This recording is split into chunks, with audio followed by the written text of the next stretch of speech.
హల్లెలూయా. రక్షణ మహిమ ప్రభావం మన దేవునికి చెల్లునుగాక. హల్లెలూయా. మరొకసారి అడగాలనేటువంటి ఆలోచన నాకు కలిగి ఉన్నాను కనుక అడుగుతున్నాను. ఎంతమంది ప్రకటన గ్రంథానికి సంబంధించినటువంటి ధ్యానాలను బట్టి ఆనందిస్తున్నాము అన్న వాళ్ళు ఒకసారి హల్లెలూయా చెప్పండి. అందరూ ఆనందిస్తా ఉన్నారు. ప్రకటన గ్రంథము అనేటువంటి పద ఉచ్చారణలోనే తెలియనటువంటి ఒక ఆనందం, తెలియనటువంటి ఒక మానసిక మనశ్శాంతి, ఆత్మ సంతృప్తి, తెలియనటువంటి ఒక చక్కటి ఉపశమనం అనేటువంటిది ఈ పదంలోనే నాకు అనిపిస్తూ ఉంటుంది. ఎంతమందికి ఇలాంటి అనుభవం ఉన్నదో నాకైతే తెలియదు, కానీ ప్రకటన గ్రంథము అనేటువంటి ఆ పద ఉచ్చారణలోనే తెలియనటువంటి ఒక ప్రత్యేకమైనటువంటి సంతృప్తి, ఒక ప్రత్యేకమైనటువంటి ఆనందము, ఓ ప్రత్యేకమైనటువంటి సంతోషాన్ని నేను ఎప్పుడూ కూడా కలిగి ఉంటాను. ఎంతమంది మీకు కూడా అదేటువంటి ఆశ, అదేటువంటి తృప్తి, అదే విధమైన సంతోషం కలుగుతున్న వాళ్ళు ఎంతమంది ఉన్నారు? చేతులు ఎత్తండి. ప్రకటన గ్రంథం అంటే తెలియని తృప్తి అండి, తెలియని ఆశ అండి, తెలియని ఒక సంతోషం మేము హృదయంలో పొందుకుంటున్నాం అనే వాళ్ళు ఖచ్చితంగా ఉండే ఉంటారు. వాస్తవానికి బైబిల్ అంతా కూడా నాకు ఇష్టమైనటువంటి విషయాలతో నింపబడ్డాయి. బైబిల్లో ఉన్న 66 పుస్తకాలు కూడా నాకు ఎంతగానో ఆ ఆసక్తిని, ఎంతగానో ప్రత్యేకమైనటువంటి ఆకర్షణాన్ని కలిగించేటువంటి పుస్తకాలే. కానీ బైబిల్ గ్రంథంలో 2 పుస్తకాలు అంటే మాత్రం నాకు చాలా ఇష్టం. ఒకటి ఆదికాండము, 2 ప్రకటన గ్రంథం. ఆదికాండం ఎందుకు ఇష్టము అని అంటే దానికి తగిన సమయంలో దాని గురించి కూడా మాట్లాడుకునే అవకాశం దేవుడు ఇస్తే దాని గురించి మాట్లాడతాను. కానీ ప్రకటన గ్రంథం అంటే ఎందుకు ఇష్టం అండి అని అంటే మాత్రం నాకు తెలుసు ఒక 3 కారణాలు అయితే నేను చెప్పగలను. మొట్టమొదటిగా చిన్నతనం నుంచి కూడా ప్రకటన గ్రంథం అంటే తెలియనటువంటి ఒక ఆశ, తెలియనటువంటి ఒక ఆసక్తి ఎప్పుడూ కూడా నాకు ఉంటా ఉండేది. చాలాసార్లు చెప్పిన మాటే మరొకసారి చెప్పే ప్రయత్నం అయితే చేస్తాను. చిన్నతనంలో నాకు ఊహ వచ్చిన తర్వాత, కొంత వయసు వచ్చిన తర్వాత, 4th 3rd క్లాసులకి ఆ స్టేజ్కి వచ్చిన తర్వాత నేను ఇంటికి వచ్చి బైబిల్ ఎప్పుడూ కూడా చదివేవాని కాదు. ఏదో ఉదయం తాతయ్య గారు చదవమంటే చదివేసి వెళ్ళిపోవడం అనేటువంటిది ఒక ఆనవాయితీగానే ఉంది తప్ప ఎప్పుడూ కూడా ఇంటికి వచ్చి బైబిల్ చదవాలి, బైబిల్ ప్రత్యేకంగా దానికి ఒక సమయం ఇవ్వాలి అనే ఆలోచన ఎప్పుడూ కూడా ఉండేది కాదు. కానీ తాతయ్య గారు ఆ కాలంలోనే ఎప్పుడు ఎక్కడ సంపాదించారో నాకు తెలియదు, కానీ ప్రకటన గ్రంథానికి సంబంధించినటువంటి ఒక పుస్తకాన్ని సంపాదించారు. నాకు తెలిసి బహుశా ఢిల్లీలో ఆయన కొన్నట్టుగా నాకైతే గుర్తుంది. ఆ పుస్తకం అంతా కూడా ప్రకటన గ్రంథం 1వ అధ్యాయం నుంచి 22వ అధ్యాయం వరకు జరిగినటువంటి సందర్భాలు, రాసిన మాటలన్నీ కూడా ఫిగరేటివ్గా ఉన్నటువంటి పుస్తకం. ఫిగరేటివ్గా ఉండడం అంటే ఒక పేపర్ అంతా కూడా ఈ ప్రకటన గ్రంథానికి సంబంధించినటువంటి అధ్యాయం ఉంటే ఆ పక్క పేపర్లో ఆ అధ్యాయానికి సంబంధించినటువంటి విషయాలన్నీ కూడా బొమ్మల రూపంలో ఒక డయాగ్రామ్లో రాసి ఉండేదన్నమాట. అయితే ఇప్పుడు కూడా నేను వెతుకుతూ ఉంటాను, ఎవరు పట్టుకెళ్ళిపోయారో, ఏమైపోయిందో, అసలు పుస్తకానికి ఏం జరిగిందో నాకైతే తెలియదు, కానీ మొత్తానికి మిస్ అయిపోయింది. ఎప్పుడో కూడా వెతుకుతూ ఉంటాను కానీ కనబడట్లేదు. ఆ బొమ్మల్ని ఎక్కువ చూస్తూ ఉండేవాడిని. ఎంత నీట్గా, ఎంత క్వాలిటీగా ఉండేదంటే బైబిల్ ఇప్పటికి నాకు తెలిసి ఒక 25 సంవత్సరాలు ఇంచుమించు అయిపోయే ఉంటుంది. 25 సంవత్సరాల క్రితమే అది అంత క్వాలిటీ, అంత అందంగా ఉండేదనంటే నాకు చాలా ఆశ్చర్యం వేస్తూ ఉంటుంది. ప్రతి అధ్యాయానికి సంబంధించినటువంటి సిచ్యువేషన్ అంతా కూడా, సందర్భం అంతా కూడా ఒక బొమ్మ రూపంలో, ఒక ఫిగర్ రూపంలో ఆ గ్రంథకర్త లేదంటే ప్రింటింగ్ చేసినటువంటి వ్యక్తి అక్కడ రాయడానికి, అక్కడ వేయడానికి ప్రయత్నించేవాడు ఏంటో నాకు తెలియదు, కానీ ఆ బొమ్మలు చూసినప్పుడు మరింత ఆసక్తి, మరింత భయం, మరింత నూతనమైనటువంటి ఒక ప్రత్యేకమైన ఆశ ప్రకటన గ్రంథం మీద ఆ రోజుల్లోనే కలిగిపోయింది. చాలా అద్భుతంగా ఉండేది. ఆ మృగం కావచ్చు, ఆ తల ఉన్నటువంటి మృగం కావచ్చు, అబద్ధ ప్రవక్త కావచ్చు, ప్రకటన గ్రంథం పోల్చినటువంటి పోలికలు బైబిల్ గ్రంథంలో ఇంకెక్కడా కూడా ఉండవేమో. అంత అద్భుతమైన రీతిలో పోల్చడానికి, అలంకారాలు ఉపయోగించడానికి యోహాను భక్తుడు ప్రయత్నించాడు. కాబట్టి ఆ ప్రత్యేకమైన ఆశ చిన్నతనంలో ఆ గ్రంథం మీద ఉంటా ఉండేది.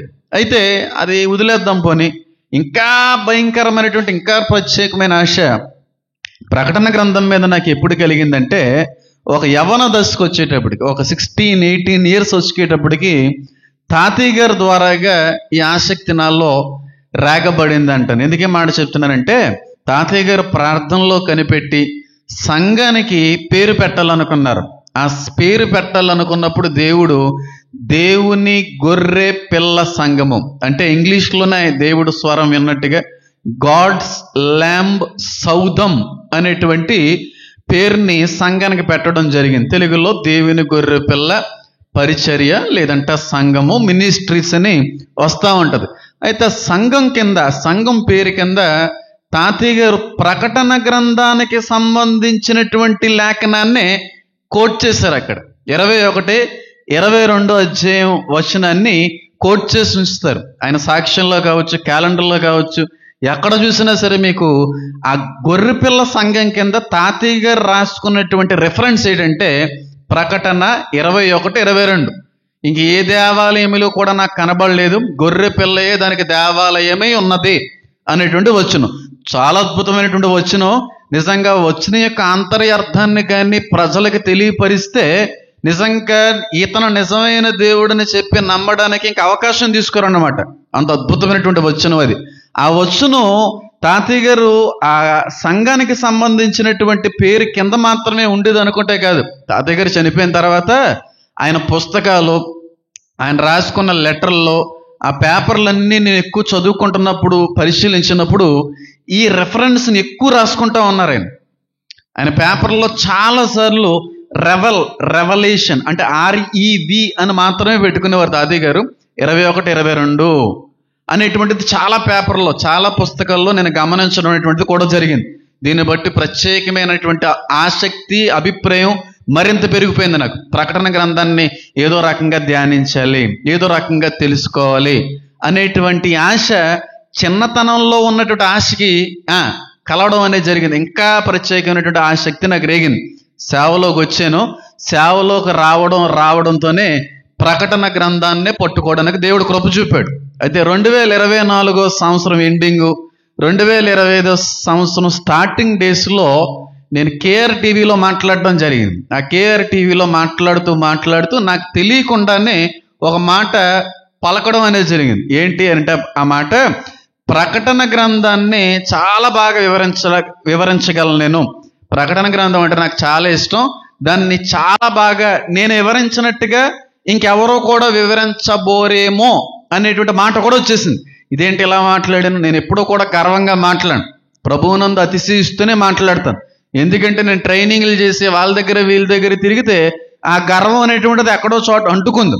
కానీ ఎక్కడ ఎవరితోనే తిరగలేనటువంటి ఏ చోట కూడా ఇలాంటి అభ్యాసం పొందుకోలేని కారణాన్ని బట్టి నా దగ్గర గర్వానికి చోటు అనేది లేదు. కేవలం దేవుడి మూలంగా మాత్రమే వెళ్తున్నాం కనుక. అయితే ఆ మాట మాట్లాడేసి నేను ఇంటికి వచ్చేసి మామూలుగా నా పరిచర్యలో వెళ్ళిపోతున్నటువంటి క్రమంలో దేవుని ఒక మాట అడిగాను. ఏమనంటే, నాతో నీకు పనుంది అనేటువంటి మాట సేవ ఆరంభ దశలో నాతో మాట్లాడేవయ్యా. నీ పుట్టుకకు అర్థం ఉంది అనేటువంటి మాటను నాకు తెలియపరిచో.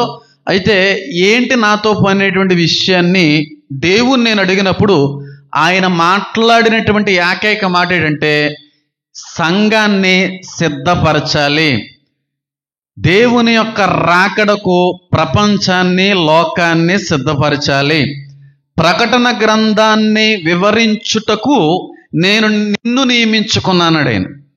ఇంక నిజంగా ఆ మాట అన్న తర్వాత ఇంకా మరింత ఆశ, ఇంకా మరింత విశ్వాసం దేవుడి మీద కలిగింది. ఎందుకనంటే ఎప్పటి వరకు ప్రకటన గ్రంథాన్ని వివరించిన వాళ్ళు, పుస్తకాలు రాసిన వాళ్ళు, ధ్యానించిన వాళ్ళు చాలా మంది ఉండే ఉంటారు. కానీ నాకు తెలిసి నేను ధ్యానించినట్టుగా, నేను దానికి వివరణ ఇచ్చినట్టుగా, అంటే నేను అంటే దేవుని మూలంగా వివరణ ఇచ్చినట్టుగా ఎప్పటి వరకు ఏ ఒక్కరి దగ్గర కూడా నేను చదవలేదు, వినలేదు.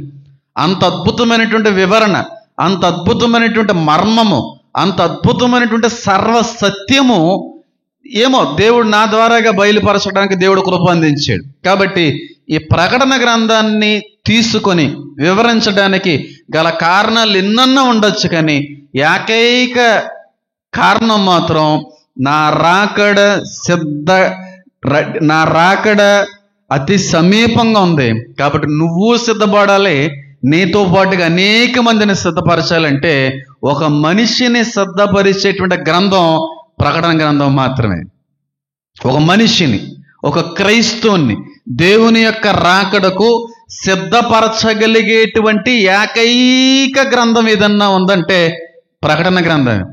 ఆ గ్రంథాన్ని సంపూర్ణంగా వివరించుటకే నేను ఏర్పరచుకున్నాను. ఆ జ్ఞానాన్ని నీకు ఇచ్చినది కూడా అందు కారణాన్ని బట్టే అని దేవుడు అన్నప్పుడు ఆ మాటను నేను పెద్దగా లక్ష్యం చేయకుండా, లక్ష్య పెట్టకుండా వివరిందాంలే, కుటుంబం కొంచెం ఆటంకంగా ఉంది, సంఘస్థులు కూడా బొద్దుబోబుడు అప్పుడే అంటా ఉన్నారు కనుక కొంచెం హాల్ట్ చేశాను.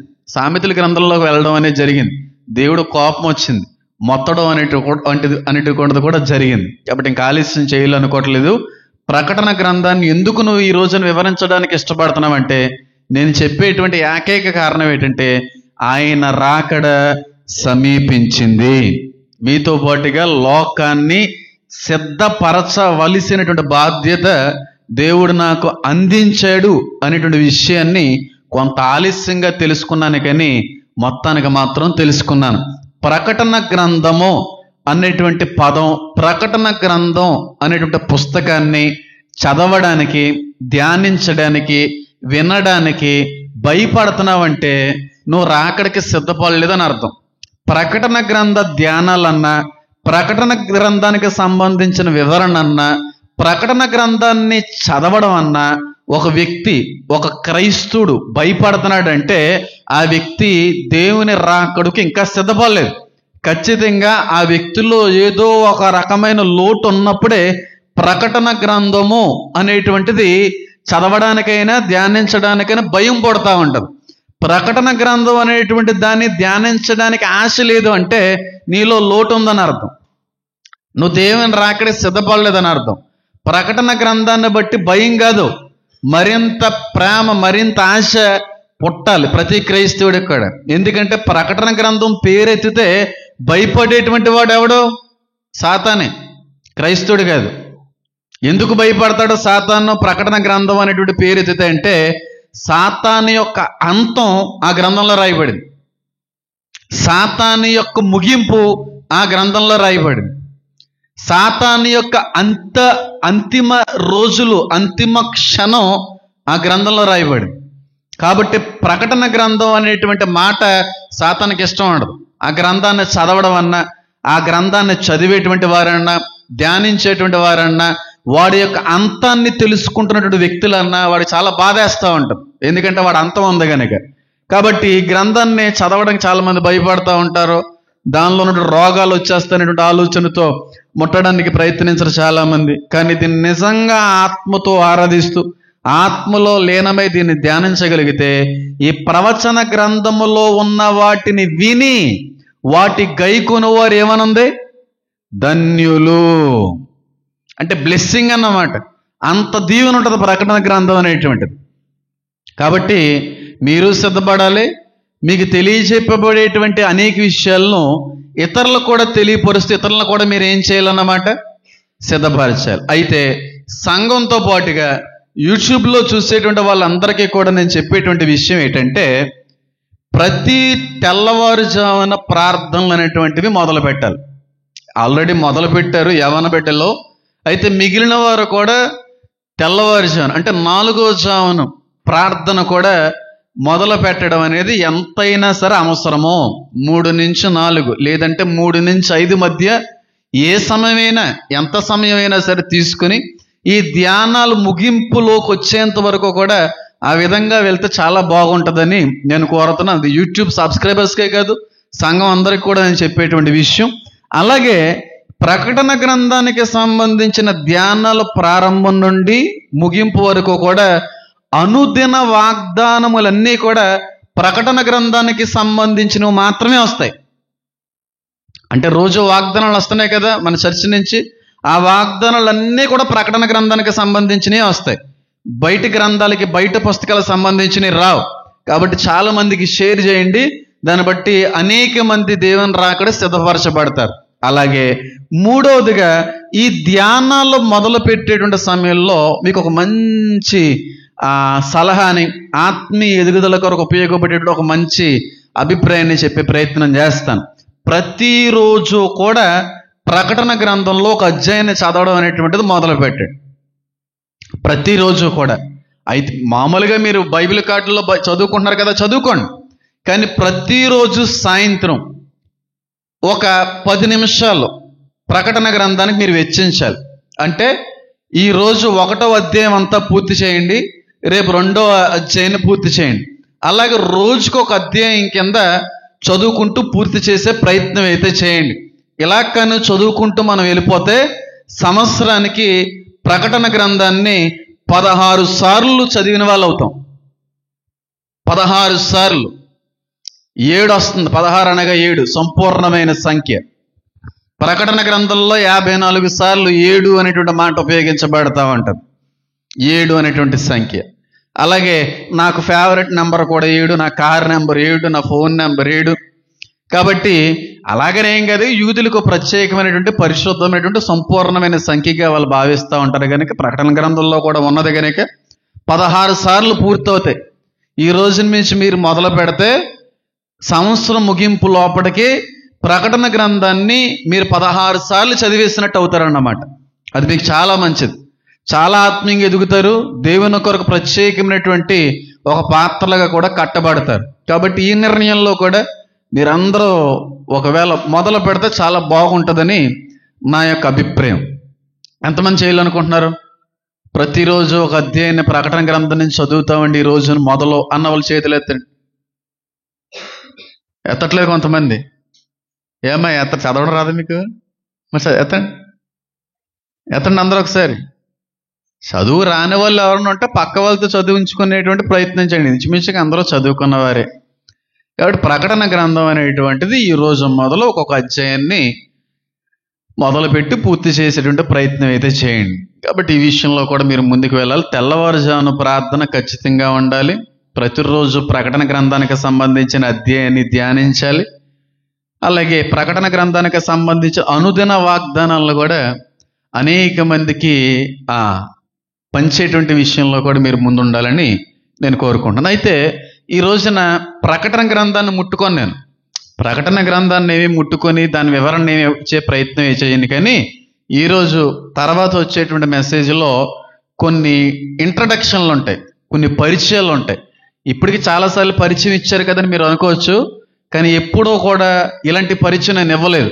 కాబట్టి మీరందరూ కూడా ఏక ఆత్మతో, ఏక మనస్సుతో మీకున్న ఆలోచనలు, మీకున్న తలంపులు, మీకున్న కష్టాలు, సమస్యలు అన్నిటినీ విడిచిపెట్టేసి వాక్యం మీద మాత్రమే మీరు మనసు ఉంచగలిగితే, నేను చెప్పేటువంటి మాటల మీద మాత్రమే మీ మనస్సుని, మీ ఆత్మని ఉంచగలిగితే చాలా అద్భుతమైన రీతిలో దేవుడు మిమ్మల్ని బలపరుస్తుంది. నేను చెప్తున్నాను. ఎందుకంటే ఈ రోజు నుంచి నేను చెప్పబోయేటువంటి విషయాలు జీవితంలో మీరు ఎప్పుడూ కూడా వినుండరు, జీవితంలో మీరు ఎప్పుడూ కూడా ఎక్కడో కూడా చదివి ఉండరు. అలాంటి మర్మాలని, అలాంటి నిగూఢమైనటువంటి సత్యాల్ని, అనేకమైన రహస్యాల్ని ఎలాగైనా సరే లోకానికి తెలియపరచాలి అనేటువంటి ఉద్దేశంతో నేను వెళ్తా ఉన్నా కనుక కేవలం మీ హృదయంతరంగాల్లో మీ మనస్సు, మీ ఆత్మంతా కూడా నా మాట మీద ఏమవ్వాలన్నమాట, లీనమైపోవాలి. అయితే ప్రకటన గ్రంథాన్ని నేను వివరించేదానికంటే కూడా ముందుగా అసలు దేవుడు ఎవరు, అసలు బైబిల్ అంటే ఏంటి, సృష్టికి ఆరంభము సృష్టికి ముగింపుకు మధ్యన జరిగినది ఏంటి అనేటువంటి విషయాన్ని అంతటినీ కూడా మీకు తెలియపరిచే ప్రయత్నం చేస్తాను. అంటే ఆదికాండం నుంచి ప్రకటన గ్రంథం వరకు జరిగినటువంటి సందర్భము, జరిగినటువంటి విషయం అంతా కూడా ఒక 10 నిమిషాల్లో చెప్పే ప్రయత్నం చేస్తాను. ఎంతమంది ఇష్టపడుతున్నారు వినడానికి? ఆదికాండం నుండి ప్రకటన గ్రంథం వరకు జరిగినటువంటి సర్వ చరిత్ర కూడా 10 నిమిషాల్లో చెప్పే ప్రయత్నం చేస్తాను. అంటే సృష్టికి ఆరంభం నుంచి సృష్టి అంతరించిపోయేటువంటి సృష్టి అంతం వరకు కూడా జరగబోయే విషయం అంతటినీ కూడా 10 నిమిషాల్లో చెప్తాను. ఈ 10 నిమిషాలని కానీ మీ బుర్రలో మీరు పెట్టుకోగలిగితే, ఇది పెట్టుకున్న తర్వాత బైబిల్ని చదివితే ఎలాంటి బైబిల్ గ్రంథమైనా విషయమైనా మీకు ఇట్టే అర్థమైపోదు నేను చెప్పేటువంటిది. కానీ మీరు మనసులో ఉంచుకోగలిగితే అప్పుడు ఏ పుస్తకం చదివినా మీకు డౌట్లు ఉండి అన్నీ అర్థమైపోతా ఉంటాయి. అయితే దేవుడు తన స్వరూపమునందు ఎవరిని కలుగు చేశాడు? నరుడను కలుగు చేశాడు.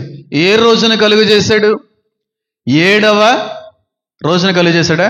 6వ రోజున కలుగు చేశాడు. 7వ రోజున ఏం చేసుకున్నాడు? ఆయన విశ్రాంతి తీసుకున్నాడు. ఇది జాగ్రత్త గుర్తుపెట్టుకోండి, అప్పుడు నా ఎండింగ్ కూడా మీకు బాగా అర్థమవుతుంది. నేను ప్రకటన గ్రంథాన్ని తీసుకోవడంలో ఉన్నటువంటి అభిప్రాయం కూడా బాగా అర్థమవుతుంది. నరుడను దేవుడు 6వ దినాన్ని సృజించాడు, 7వ దినాన్న దేవుడు విశ్రాంతి పొందుకున్నాడు. అయితే మొట్టమొదటిగా ఆదాముని దేవుని స్వరూపంలో కలుగు చేయడానికి దేవుడు ఇష్టపడ్డాడు. ముగ్గురు కూడా, తండ్రి, కుమార, పరిశుద్ధాత్ముడు, ముగ్గురు కూడా కలిసి చేసినటువంటి నిర్మాణం మానవుని యొక్క నిర్మాణం. ఆదాము యాజ్ ఇట్ ఈజ్ యేసుక్రీస్తు ప్రభు వారి యొక్క పొలుకులో పుట్టాడు. చెవులు, ఆ రంగు, ఆ హేరు, ఇంకా యేసుక్రీస్తు ప్రభువు వారు మానవుడిగా భూలోకానికి వచ్చినప్పుడు ఏ అవతారంలో అయితే ఏ పోలికలో అయితే కనబడ్డాడో సేమ్ అదే పోలికలో ఆదాము కూడా కలుగు చేయబడ్డాడు. ఆదాము కలుగు చేయబడ్డాడు. కానీ దేవుడు ఎప్పుడైతే చెయ్యొద్దు, ముట్టొద్దు, వెళ్ళొద్దు, తినొద్దు అన్నటువంటి దాన్ని వెళ్ళి ముట్టి తిన్నారో దేవునికి ఏమైపోయారు? విరోధులైపోయారు, అవిధేయులుగా మారిపోయారు. అప్పటి నుంచో కూడా మనిషిలో కనబడనటువంటి, మనిషి యొక్క సృష్టి, మనిషి యొక్క కలయికలో లేనటువంటి కొత్తది వచ్చింది. దాన్నే బైబిలు పాపము అని పిలిచింది. అంటే పండు తినేంత వరకు కూడా పరిశుద్ధులే, దేవుని స్వరూపులయ్యే ఉన్నారు. కానీ ఎప్పుడైతే పండు తిన్నారో ఆ పండును బట్టి లోకంలోకి ఏమొచ్చింది? పాపం వచ్చింది. పాపం వల్ల మనిషికి ఏమొచ్చింది? మరణము అనేటువంటిది వచ్చింది. వాస్తవానికి మనిషి మరణించడానికి దేవుడు కలుగు చేయలేదు. శాశ్వత కాలము, సదాకాలము ఆయనతో పాటుగా జీవించడానికి మనిషిని కలుగు చేశాడు. కానీ ఎప్పుడైతే మనిషి దేవునికి వ్యతిరేక అయ్యాడో పాపం మూలంగా మానవునికి ఏమొచ్చిందన్నమాట? మరణము అనేటువంటిది వచ్చింది. అయితే ఆదాము తర్వాత నుంచి సంతానం అంతా కూడా దేవునికి అదే విధమైన బ్లడ్లో వచ్చారు కనుక అదే విధమైన అవిధేయత చూపించడంలో వాళ్ళు అలవాటు చేసేసుకున్నారు. ఓ మాట చెప్తాను, ఆ మాట చెప్పి ముందుకు వెళ్ళే ప్రయత్నం చేస్తాను. చూడండి, బైబిల్ అంతా కూడా 7,000 సంవత్సరాలు భూమి మీద జరిగేటువంటి చరిత్ర మాత్రమే రాయబడింది. బైబిల్ అంతా కూడా 7,000 సంవత్సరాలు. బైబిల్ అంతా కూడా 7,000 సంవత్సరాలు. 7,000 సంవత్సరాల్లో భూమి మీద జరిగేది మాత్రమే దేవుడు రాశాడు. 8,000 సంవత్సరం లేదంటే 7,000 సంవత్సరాల తర్వాత జరిగే దాని గురించి బైబిల్లో ఎక్కడ రాయలేదు. బైబిల్ అంతా కూడా అన్ని 66 పుస్తకాలు కూడా చెప్పేటువంటిది ఏంటంటే 7,000 సంవత్సరాలు. బైబిల్ అంటే 7,000 సంవత్సరాల భూమి యొక్క చరిత్ర. ఇది మీరు అర్థం చేసుకోవాలి. ఎలాగో కూడా చెప్పే ప్రయత్నం చేస్తాను. చూడండి, ఆదాము నుండి అబ్రహాం గారి దగ్గరికి 2,000 సంవత్సరాలు. జాగ్రత్తగానండి, ఆదాము నుంచి అబ్రహాం గారి వరకు 2,000 సంవత్సరాలు.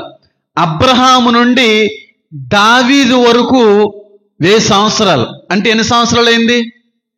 3,000 సంవత్సరాలు. దావీదు నుంచి యేసుక్రీస్తు ప్రభువు వారు పుట్టే సమయానికి 1000 సంవత్సరాలు. అంటే టోటల్గా ఎంత అయింది? 4 సంవత్సరాలు అయింది. యేసుక్రీస్తు వారు పుట్టి ఆరోహణమైపోయిన దగ్గర నుంచి ఈ రోజుకి 2,000 సంవత్సరాలు అయింది. అంటే ఎన్ని సంవత్సరాలు అయింది? 6,000 సంవత్సరాలు. ఇంకెన్ని సంవత్సరాలు మిగిలింది? 1,000 సంవత్సరం మిగిలింది. ఆ 1,000 సంవత్సరము 1000 ఏండ్ల పరిపాలన. అప్పుడు మనం ఉండం అంతే. కాబట్టి 6,000వ ఆఖరి రోజుల్లో ఉన్నాం మనం. 7,000 సంవత్సరం అనేటువంటిది మిలీనియం అంటారు. ఒక సంవత్సరం, 1,000 సంవత్సరాలు భూమిని పరిపాలిస్తాం దేవునితో పాటుగా.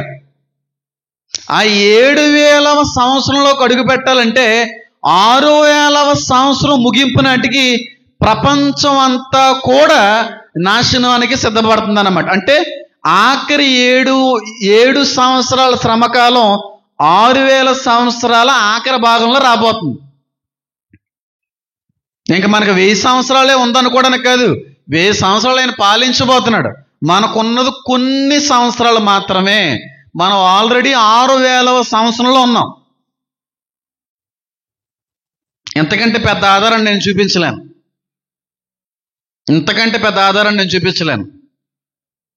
7వ రోజున ఆయన విశ్రాంతి పొందాడు. 7000వ సంవత్సరంలో ఆయన విశ్రాంతి మళ్ళీ పొందుతాడు. మనం పరిపాలిస్తాం. అది చరిత్ర, అది బైబిల్. ఆదాము నుండి అబ్రహాంకి 2000, అబ్రహాం నుండి దావీదుకి 1000, దావీదు నుండి మళ్ళీ యేసుక్రీస్తు ప్రభు వారికి 1000, 4 అయింది. 4000 సంవత్సరాలు పూర్తి అయిపోయినాయి లేదా? అయిపోయిందా? మత్తయి సువార్త వరకు 4000 అయిపోయింది.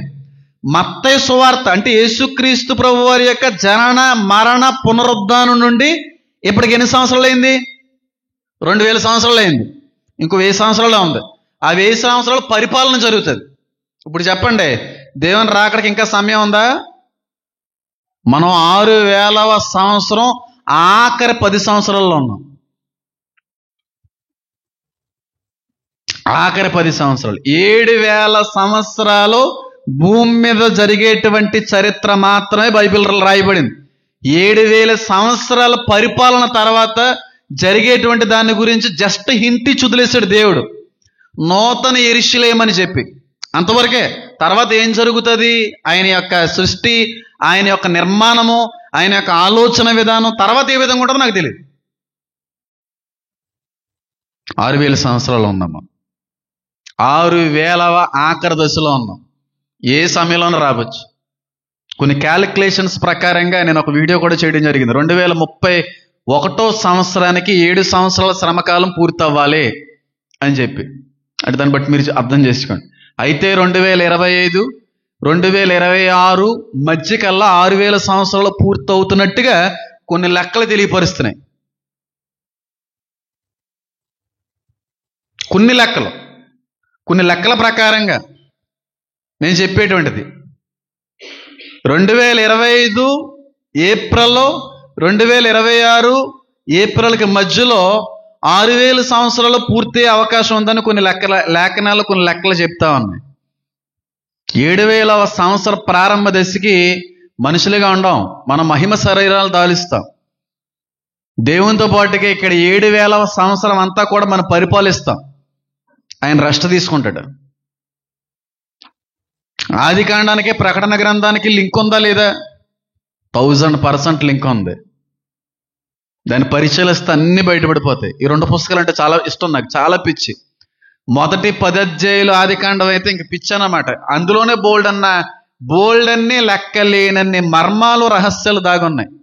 దేవుడి యొక్క సహాయము, దేవుడిచ్చేటువంటి ఆ జ్ఞానము, వరం ఉంటే తప్ప ఎవరికి అర్థం కాదు. ఎంత పిక్కుందామన్న ఒక మాటలో ఈజీగా చెప్పాలంటే, ఆదాము నుండి యేసుక్రీస్తు ప్రభు వారికి 4000 సంవత్సరాలు మాత్రమే అయింది. యేసుక్రీస్తు వారి నుంచి మనకి 2000 సంవత్సరాలు అయింది. ఇంకా వస్తాడు, ఇంకా టైం పడుతుంది అనుకోవడానికి లేదు. ఏ టైంలోనూ వచ్చేసి ఎక్కడ పడితే అక్కడ ప్రవచనాలు, ఎక్కడ పడితే అక్కడ దర్శనాలు. నాకు 2 రోజుల క్రితం ఒక మేడం గారు ఫోన్ చేశారు. ఆవిడ యొక్క వయసు సుమారు 55-60 సంవత్సరాలు ఉంటాయి. ఎంతో చెప్పారు, నాకు గుర్తులేదు. ఆవిడ ఫోన్ లిఫ్ట్ చేసిన వెంటనే ఇంకా నాకు మాట్లాడే అవకాశం లేదు. ఆవిడ మాట్లాడేస్తుంది అంతే, ఇంకా అలా మాట్లాడేసుకుంటూ వెళ్ళిపోతుంది. బాబు బాబు బాబు బాబు ఫోన్ పెట్టేయకండి, నేను చెప్పేటువంటిది వినండి అంటే, అమ్మ చెప్పండి అమ్మ, పెట్టనమ్మా, కొంచెం బిజీగానే ఉన్నాను, అయినా చెప్తున్నాను చెప్పండి అంటే ఆవిడ చెప్పడం మొదలుపెట్టింది. బాబు, దేవుడు రాకడ సమీపించేసింది బాబు, దేవుడు వచ్చేపోతున్నాడు బాబు, దేవుడు నాకు దర్శనాన్ని చూపించాడు బాబు, దేవుడు నాతో మాట్లాడాడు బాబు అని చెప్పంటే, ఏం జరిగిందమ్మా ఏంటంటే, నేను ఒక హైందవ స్త్రీని, దేవుని తెలుసుకున్నాను, మా భర్త గారు తెలుసుకోలేదు, కానీ దేవుడు నాకు ఇచ్చినటువంటి నాతో మాట్లాడిన మాట ఏ పాస్టర్ గారి దగ్గరికి వెళ్ళి చెప్పినా వదిలే అంటున్నారు బాబు. సంఘస్థుల దగ్గరికి వెళ్ళి కూర్చొని ప్రార్థనలో రాకడకి సిద్ధపరచండి, రాకడ వచ్చేస్తుందని అంటుంటే ఊరుకో అమ్మా ఇంకా రాకడేటని అంటున్నారు. బాబు, నన్ను ఎవరు అర్థం చేసుకోవట్లేదు, అందరూ నన్ను తిడుతున్నారు, అందరూ నన్ను అపహాస్యం చేస్తున్నారు, నవ్వుకుంటున్నారు, మీరైనా వింటారా అంటే ఆవిడ ఒక దర్శనాన్ని చెప్పింది. అద్భుతమైన దర్శనం. వాట్సాప్లో కనెక్ట్ అయ్యి వాయిస్ మెసేజ్ కూడా పంపించింది.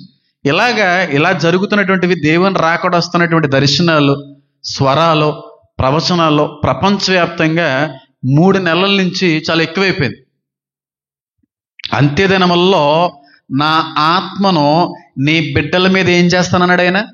కుమ్మరిస్తారు, వాళ్ళు ప్రవచించెదరు, వృద్ధులు సైతం ప్రవచిస్తారు, దర్శనాలు చూస్తారు.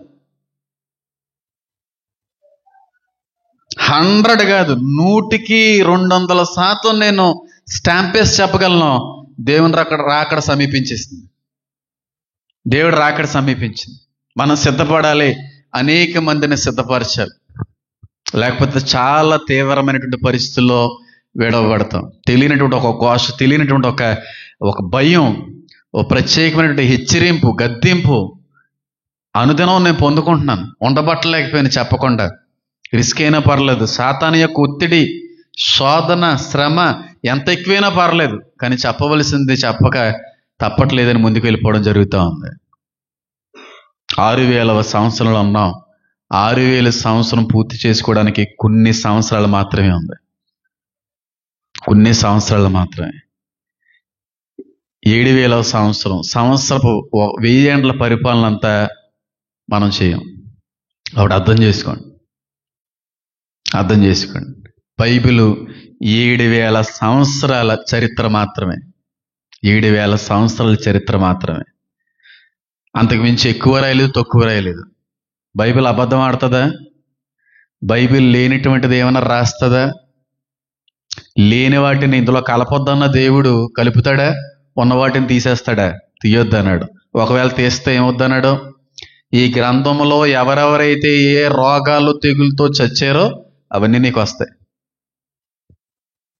అయినా సరే ఎంత విశ్వాసం, ఎంత నమ్మకం ఉంటే దీన్ని ధ్యానించడానికి నేను ఇష్టపడుతున్నాను. అర్థం చేసుకోండి. 6000వ సంవత్సరపు ఆఖరి సంవత్సరాల్లో ఉన్నాం, ఆఖరి రోజుల్లో ఉన్నాం. ఏ టైంలో అయినా సరే కన్ను రెప్ప పాటులో ఆయన వచ్చి వెళ్ళిపోతాడు. ఇది మొదటి ఆధారం. రెండవదిగా, మనం దేవుని యొక్క రాకడకి అతి సమీపంగా ఉన్నాము, ఇంక వచ్చేస్తున్నాడు ఆయన అనడానికి రెండవ ఆధారం చెప్తాను. ఆధారంతో పాటుగా బైబిల్ ఇంకా బాగా అర్థమయ్యేటువంటి ప్రయత్నంలోకి వెళ్ళే ప్రయత్నం కూడా చేస్తాను. జాగ్రత్తగా గమనించండి. ఆదాము నుండి యేసుక్రీస్తు ప్రభు వారికి 8000 సంవత్సరాలు అన్నాను. ఈ 4000 సంవత్సరాల చరిత్ర 4 నిమిషాల్లో చెప్తాను. 4 నిమిషాల్లో చెప్తాను. అబ్రహాముని దేవుడు పిలుచుకున్నాడా లేదా? నా స్వకీయ జనాంగంగా నేను చేసుకుంటున్నాను, నీ యొక్క సంతానము ఇసుక రేణువుల వలె, ఆకాశ నక్షత్రాల వలె లెక్కింపజాలని వారిగా మారతారు అనేటువంటి ఒక ఒప్పందం చేసుకున్నారు. దేవుడు ఎవరితో? అబ్రహాముతో. అబ్రహాము బయటివాడు, హెబ్రీయుడు. ఆయన పిలుచుకొని ఆయనతో ఒక ఒప్పందం చేసుకుని ఆయన యొక్క వంశంలో నుంచి జనాంగాన్ని కలుగు చేసుకుంటాను, ఏర్పరచుకుంటాను అన్నాడు. ఆ జనాంగమే ఆఖరి 7 సంవత్సరాల శ్రమకాలంలో కూడా విడబడతారు. 144,000 మంది యూదులు కూడా వాళ్ళే, అబ్రహాము నుంచి వచ్చినటువంటి వంశావళిలో వాళ్ళు ఒకళ్ళు అన్నమాట. అయితే అక్కడి నుంచి అబ్రహాముని పిలుచుకున్నాడు. అబ్రహాం యొక్క సంతానం అభివృద్ధి పొందింది. ఇస్సాకు నుంచి యాకోబు వచ్చాడు. యాకోబు నుంచి ఎవరు వచ్చారు? 12 గోత్రాలు వచ్చాయి. ఒక్కొక్క గోత్రానికి ఒక్కొక్క విధిని, ఒక్కొక్క క్రమాన్ని, ఒక్కొక్క నియమాన్ని పెట్టుకుంటూ ఎంచుకున్నాడు. లేవీని ప్రత్యేకంగా ఎంచుకోవడం అనేది జరిగింది. ఆ సమయం నుంచి ఈ గోత్రాలన్నీ కూడా, ఈ 12 మంది కూడా ఏమయ్యారన్నమాట? విస్తరించబడ్డారు.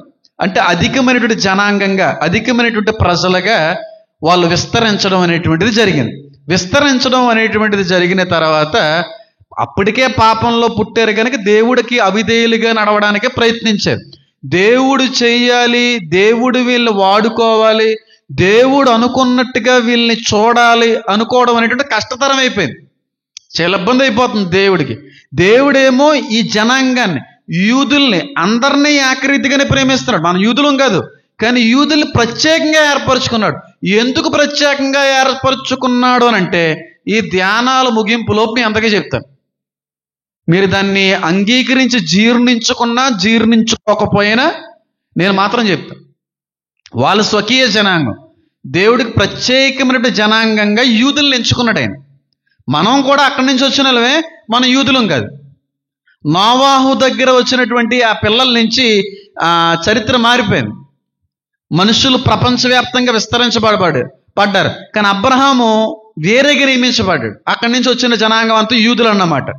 అయితే దేవుడు అనుకున్నట్టుగా ఉండట్లేదు. ఇప్పుడు లేక ఒకడు పుట్టాడండి, నాకు ఒక కొడుకున్నాడండి, బోల్డన్ ఆశలు బోల్డన్ కోరికలు ఉంటాయి, నేను అలా చూడాలి ఏదో అనుకుంటాను, కానీ అలా చూడడానికి అవకాశం ఇవ్వట్లేదు. అప్పుడు నేను బాధపడతానా లేదా? లేక ఒకడిని ఎంచుకున్నాను, ఒకడు ఉన్నాడు నాకు, కనీసం వీడు కూడా నా ఆలోచనలు ఆశలు నా కోరికలు తీర్చట్లేదని బాధపడతాను లేదా? దేవుడు యూదుల్ని ఎంచుకున్నాడు. అలాగా స్వకీయ జనాంగంగా యూదుల్ని ఏర్పరచుకున్నాడు. జాగ్రత్తగానండి, స్వకీయ జనాంగంగా యూదుల్ని ఏర్పరచుకున్నాడు. ఎక్కడి నుంచి? అబ్రహాము వంశం నుండి అబ్రహాం వరకు వచ్చినటువంటి వంశవళి ప్రపంచవ్యాప్తంగా విస్తరించబడిపోయింది. ప్రపంచంలో ఉన్నటువంటి ప్రజలందరూ కూడా అప్పటికే చల్లాచెదరైపోయి వేరే వేరే దేశాల్లో సెటిల్ అయిపోయారు. కానీ అబ్రహాముని పిలుచుకున్న తర్వాత అబ్రహాము నుంచి వచ్చినటువంటి జనాంగము వంశావళినే దేవుడు ప్రత్యేకించుకున్నాడు. వాళ్ళందరూ ఇప్పుడు ఉన్నటువంటి ఇశ్రాయేల్ ప్రజలు, యూదులు. కానీ దేవుడు ప్రత్యేకించుకున్నటువంటి జనాంగం దేవుడు మాట వినట్లేదు.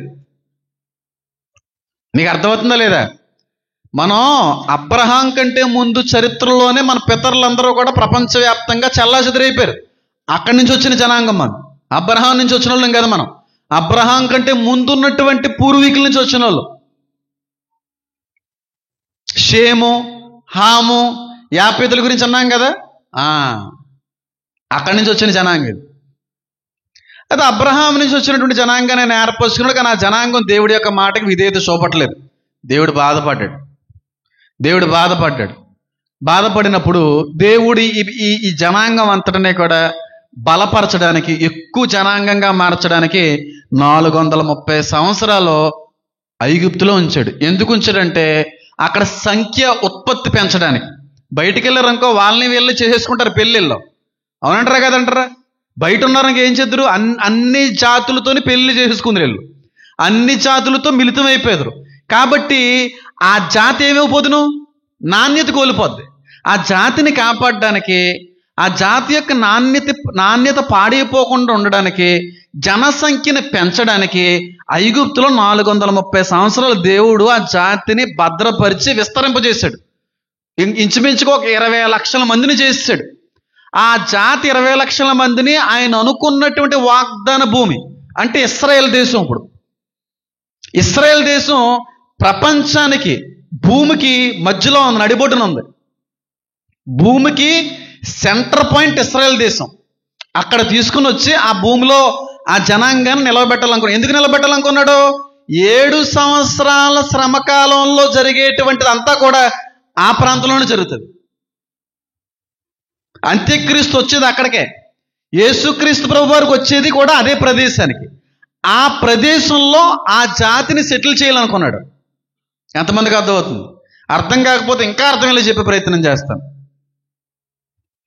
430 సంవత్సరాలు 20 లక్షల పైప్రాయం కలిగినటువంటి ఈ జాతిని బయటికి తీసుకొచ్చాడు.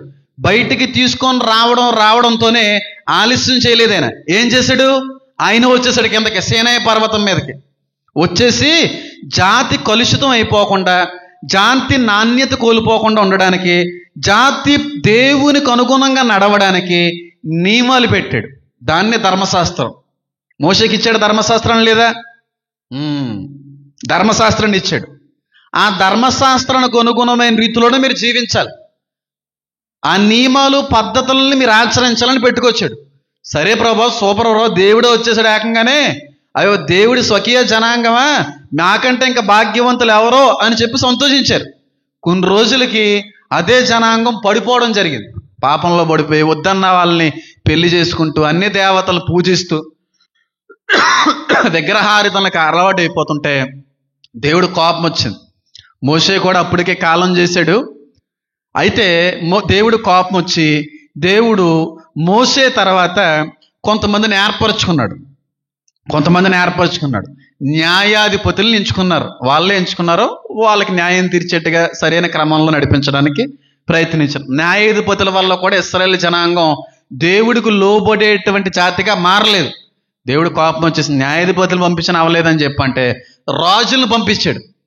రాజులు అంటే ఆ వ్యవస్థ అంతటికే కూడా, జాతి అంతటికే కూడా రాజు. రాజు మాట సైన్యం వింటదా లేదా? మొత్తం ఆ రాజ్యం అంతా కూడా వినాలి కదా. పోనీ ఆ విధంగా చేద్దాం అనుకుంటే రాజు మాటను సైతం ధిక్కరించేటువంటి వారిగా మారిపోయారు. వినలేదా? ఇంకా వినకపోతే వీళ్ళు వినట్లేదురా, మళ్ళీ బానిసలు చేసేయాలని చెప్పి బబులోనీయులకి అప్పచెప్పేశాడు దేవుడు. జాగ్రత్తగా గమనించండి. ఫస్ట్ ఐగుప్తుకి అప్పచెప్పాడు, తర్వాత బబులోనీయులకి అప్పచెప్పాడు. బబులోని నెబుకద్నెజరు గురించి అన్నాం కదా. దానియేలు, షడ్రకు, మెషక్, అబేద్నెగో ఈ ఇశ్రాయేలుల్ని చెరపట్టుకుని పోయాడా? అక్కడికి మళ్ళీ బందీలుగా వెళ్ళిపోయారు. 70 years, 70 సంవత్సరాలు. ఆ 70 సంవత్సరాల్లో దానియేలు అనేటువంటి వ్యక్తిని ఎంచుకొని ఆయనకు వరం ఇచ్చి ఈ ప్రకటన గ్రంథం లేదంటే 6000వ ఆఖరి సమయంలో 6000వ సంవత్సరంలో జరిగేటువంటి విషయాలన్నీ ఆయనతో ఒక పుస్తకంలో రాయించాడు. అయితే బబులోనీయుల చేతిలోకి వెళ్ళేటప్పటికి ఇశ్రాయేలీయులకి ఒక సొంత మందిరం ఉండేది. ఆ మందిరం సొలొమోను ద్వారాగా కట్టించుకున్నాడు దేవుడు. అయితే బబులోనీయులు ఎప్పుడైతే ఈ జాతి మీదకి వచ్చి వీళ్ళందరి మీద కూడా హింసని ప్రకటించారో, వాళ్ళు చెరబట్టుకుని వెళ్ళిపోయారో, ఆ సమయంలో ఆ యెరూషలేము దేవాలయాన్ని కూడా కూల్చేశారు. ఇంకా బాగా అర్థంలో చెప్తాను చూడండి. మీ సినిమాలు అన్నీ చూసే ఉంటారు కదా. పాత సినిమాలు చూసారో లేదో. ఏదన్నా రాజు ఇంకొక రాజ్యం మీదకి దండయాత్ర చేశాడు అనుకోండి, వేరే దేశం నుంచి వచ్చిన రాజు ఈ దేశపు రాజుని చంపేసి ఈ ప్రజల్ని ఏం చేసుకుంటుంటాడు? వాడు వసూలు అంటే ఈ రాజ్యం కూడా వాడు రాజ్యం అయిపోయేలాగా చేసుకుంటూ ఉంటాడు. బబులోనీయులు కూడా అదే చేశారు. ఇశ్రాయేలును వాళ్ళ రాజ్యంలో కలిపేసుకున్నారు. కొంతకాలం అయింది, ఇశ్రాయేలుకి మందిరం లేదు, కూలిపోయింది, బానిసలు అయిపోయారు. అప్పుడు మళ్ళీ పారసీలను తీసుకొచ్చాడు దేవుడు. పెర్షియన్స్, పారసీక దేశపు రాజ్యాన్ని తీసుకొచ్చి బబులోనీయుల మీద మళ్ళీ విజయాన్ని తీసుకొచ్చాడు. అంటే బబులోనీయుల మీదకి పారసీలు వచ్చారు. బబులోనీయులు ఓడిపోయారు. బబులోనీయులు ఓడిపోయినప్పుడు బబులోనీయులు, ఇశ్రాయేలీయులు మరి ఏ రాజ్యానికి సంబంధికులు అయిపోతారు? పారసీయ రాజ్యానికి సంబంధికులు అయిపోతారు. అప్పుడు ఆ పారసీక దేశపు రాజు అయినటువంటి ఒక రాజు పేరు కోరెషు. ఆ కోరెషుని దేవుడు ఎంచుకొని ఆ బందీగా ఉన్నటువంటి యూదుల్ని వాళ్ళ ప్రాంతాన్ని పంపించడానికి అవకాశం ఇచ్చాడు. మీరు వెళ్ళి మీ మందిరాన్ని మీరు కట్టుకోండి అంటే, ఈ కోరెషు ఇచ్చిన పర్మిషన్ బట్టి ఆ యూదులు మళ్ళీ వెళ్ళి బయటికి మళ్ళీ రెండవ యెరూషలేము దేవాలయాన్ని కట్టుకున్నారు. కూలిపోయిన దేవాలయాన్ని కట్టుకున్నారు. ఎంతమందికి అర్థమైంది? ఆ బానిసత్వం ఒకరి కింద, ప్రభుత్వం కింద బ్రతకడం అనేది అలవాటు అయిపోయింది. తర్వాత ఈ పారసీకుల మీదకి గ్రీకులు వచ్చారు. గ్రీకుల కిందే బానిసలుగా వాళ్ళ అధికారం కిందే పనిచేశారు. గ్రీకుల తర్వాత రోమా వాళ్ళు వచ్చారు. రోమా పరిపాలన కిందే ఇశ్రాయేల్ అంతా కూడా ఉండేది. యేసుక్రీస్తు ప్రభు వారి యొక్క కాలంలో కూడా హేరోదు వీళ్ళందరూ కూడా ఎవరో రోమాకు సంబంధించిన వాళ్ళు. అంటే వాళ్ళ ఆధిపత్యం కింద వీళ్ళు పనిచేసే వాళ్ళు అన్నమాట. అయితే యేసుక్రీస్తు ప్రభు వారు పుట్టిన తర్వాత చనిపోయిన తర్వాత ఆరోహణం అయిపోయారు. ఇదంతా కూడా రోమా పరిపాలనలో ఉన్నప్పుడే, అంటే యూదులందరినీ కూడా రోమా ప్రభుత్వం పరిపాలించే సమయంలో. యేసుక్రీస్తు ప్రభు వారు వెళ్ళిపోయిన తర్వాత 70 సంవత్సరాలకి టైటస్ అనేటువంటి ఒక రోమా అధికారి వచ్చాడు. అధికారి రెండవ యెరూషలేము దేవాలయాన్ని కూడా కూల్చేశాడు. కానీ 7000 సంవత్సరంలోకి వెళ్లే ముందు 6వ సంవత్సరం ఆఖరి భాగంలో ఈ 3వ యెరూషలేము దేవాలయం కట్టబడాలి. అది కట్టబడకపోతే దేవుని యొక్క ప్రణాళిక నెరవేరదు. 3వ యెరూషలేము దేవాలయం కట్టబడాలి అంటే దేవుడు ఆ రోజు ఎవరిని వాడుకున్నాడు? 2వ యెరూషలేము దేవాలయం కట్టబడడానికి కోరెషుని వాడుకున్నాడు. కోరెషుకి పర్మిషన్ ఇచ్చాడు కోరెషు వెళ్ళడానికి. ఇప్పుడు ట్రంప్ ఇస్తాడు. ఈనాటి కోరెషు అమెరికా 47వ ప్రధానిగా నియామితులు అయినటువంటి డొనాల్డ్ ట్రంప్ ఇస్తాడు పర్మిషన్. ఎంతకంటే పెద్ద ఆధారం అవసరం లేదు. ఫస్ట్ సొలొమోను కట్టాడు మందిరం. దాన్ని ఎవరు కూల్చేశారు? బబులోనీలు కూల్చేశారు. అంటే క్రీస్తు పుట్టుకకు 500 సంవత్సరాల క్రితం బబులోనీలు కూల్చేసిన తర్వాత ఇశ్రాయేల్ బానిసత్వంగా వెళ్ళిపోయారు. బబులోనీల కింద మందిరం లేదు. ఇప్పుడు మళ్ళీ మందిరం కట్టుకున్నారు వాళ్ళు. ఎప్పుడు? పారసీ దేశం యొక్క ఆధిపత్యం కింద ఉన్నప్పుడు రెండో మందిరం కట్టుకున్నారు. ఎజ్రా నెహెమియా ద్వారా కట్టుకున్నారు. యూదులు కూడా కొంతమంది సహకరించారు. కానీ కోరేష్ పర్మిషన్ ఇచ్చాడు. మళ్ళీ యేసుక్రీస్తు ప్రభువు వారు చనిపోయిన 70 సంవత్సరాలకి మళ్ళీ యెరూషలేము దేవాలయం కూల్చేశారు రోమా వాళ్ళు. ఇప్పుడు దేవాలయం లేదు. కానీ దేవుడు రాకడకు ముందు దేవాలయం కట్టబడుతుందని ఉంది దానియేలు గ్రంథంలో, ప్రకటన గ్రంథంలో. దానిలో అపవిత్రమైనటువంటి నాశనకరమైనటువంటి దాన్ని పెడతారని ఉంది. ఇప్పుడు యూదులకి మందిరం లేదు, మనకు మందిరం ఉంది. కానీ ఇప్పుడు ఆ 3వ యెరూషలేము దేవాలయాన్ని కట్టడానికి పర్మిషన్ ఇవ్వడానికి నియమించుకున్నటువంటి వాడే ట్రంప్. ఈయన ఈ ప్రస్తుత యుగ సంబంధమైనటువంటి కోరేష్ ఆయన ట్రంప్.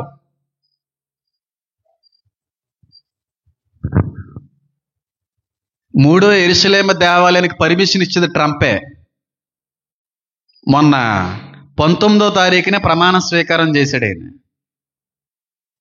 కళ్ళు బైర్లు కమ్మేసేటువంటి రూల్స్ తీసుకొచ్చాడు ట్రంప్. 47వ అమెరికా ప్రెసిడెంట్. హీబ్రూలు లేదంటే హీబ్రూ భాషలో 47 అనగా దేవుని యొక్క ఉద్దేశం నెరవేర్చేటువంటి పరిపక్వత అని అర్థం. దేవుడి యొక్క ప్రణాళికలు నెరవేర్చేటువంటి సంఖ్య అని అర్థం. దేవుని యొక్క వాగ్దానం నెరవేరేటువంటి సంఖ్య అని అర్థం 47 హీబ్రూ భాషలో. 47వ ప్రెసిడెంట్ ఈ ట్రంప్ పర్మిషన్ ఇస్తాడు యూదులకు. ఇప్పుడు మీ మందిరాలు మీరు కట్టుకోండి అని చెప్పి మందిరాన్ని కట్టుకున్న తర్వాత మందిరంలో యూదులు ఆరాధించరు, అన్యులు తొక్కుతారు. 7 సంవత్సరాల శ్రమకాలం అది. ఇంకా టైం పడుతుందంటే మీ అజ్ఞానం అంతే. ఇంకా టైం పడుద్దంటే రోమా ప్రభుత్వం కిందే యూదులందరూ వాళ్ళ పరిపాలన కిందే బతికారు. యేసుక్రీస్తు ప్రభు వారు చనిపోయిన 332వ సంవత్సరానికి కాన్స్టంటైన్ అనేటువంటి చక్రవర్తి వచ్చాడు. ఆయన ద్వారాగానే క్రిస్మస్ అని, క్రైస్తవులకు స్వేచ్ఛ అనేటువంటిది వచ్చింది. 300 యేసుక్రీస్తు ప్రభు వారు ఆరోహణమైపోయిన 300 సంవత్సరాలకి యూదుల పరిస్థితి. యేసుక్రీస్తు ప్రభు వారు ఆరోహణం అయిపోయినటువంటి 1948వ సంవత్సరంలో ఈ యూదులు ఎవరితో యుద్ధం చేశారంటే ముస్లిమ్స్తో యుద్ధం చేశారు. ఎందుకనంటే యేసు ఆరోహణం అయిపోయిన 638వ సంవత్సరంలో ఒక ముస్లిం చక్రవర్తి, క్యాలిఫట్ అంటారు అతన్ని, జాతిగానండి క్యాలిఫట్ అంటారు ఆ చక్రవర్తి యూదుల మీద పడ్డాడు. రోమాన్ని వీటన్నిటి మీద కూడా ఆయన అధికారాన్ని సంపాదించుకున్నాడు. 638 అంటే యేసు ఆరోహణమైన 638వ సంవత్సరంలో. ఇప్పుడు ఏం చేశారంటే 638వ సంవత్సరంలో ఈ ముస్లిం చక్రవర్తి యూదుల దగ్గరికి వచ్చి యూదుల మీద గెలిచి రోమ నుంచి వాళ్ళని ఈయన చేతి కిందకి తెప్పించుకొని ఆయన చేసిన పని ఏంటంటే యూదుల్ని చంపడం మొదలెట్టాడు. క్రైస్తవులను చంపేయడం మొదలుపెట్టారు. ఆ చంపేయడంలో చాలా మంది యూదులు చెదిరిపోయారు. అలా చెదిరిపోయి కొంతమంది భారతదేశానికి కూడా వచ్చారు. 638వ సంవత్సరంలో జరిగినటువంటి ఆ పరిస్థితుల్లో కొంతమంది యూదులు ప్రపంచవ్యాప్తంగా చెదిరిపోయారు. భారతదేశంలో కూడా కొంతమంది యూదులు వచ్చి ఇక్కడ నివాసాలు ఏర్పరచుకున్నారు. ఏమో మనం కూడా బ్లడ్ లైన్ నుంచి వచ్చి ఉండొచ్చేమో అంట, ఒకవేళ వెనకాల ఎవరన్నా ఉంటే. అయితే ఈయన రావడంతో ఏం జాతకమనండి, ఏం చేశారంటే ముస్లిం చక్రవర్తి కదా, ముస్లిం దేవుడు ఎవరు మీకు తెలుసు కాబట్టి వాళ్ళకు కూడా దేవాలయం ఉండాలి. ఏ దేవాలయం చెప్పండి? మాస్క్ ఉండాలి, మసీద్ ఉండాలి. కానీ ఇశ్రాయేలు భూభాగంలో ఉండవలసిన యూదుల మందిరం లేదు. ఎందుకంటే కూలిపోయింది, 70వ సంవత్సరంలో కూలిపోయింది, మళ్ళీ కట్టలేదు. కాబట్టి ఆ మందిరం లేనటువంటి పరిస్థితుల్లో చూసినటువంటి క్యాలిఫట్ అనేటువంటి వ్యక్తి అక్కడ మసీదు కట్టేశాడు. ఎక్కడ కట్టాడు? ఇశ్రాయేల్ నడిబొడ్డులో కట్టాడు మసీదు. అల్ అక్సా అనేటువంటి మసీదు. ఒకసారి చూపించండి. చూపించాను, అక్కడ చూపించాను, వాళ్ళకి అర్థమయ్యేలా చెప్తాను.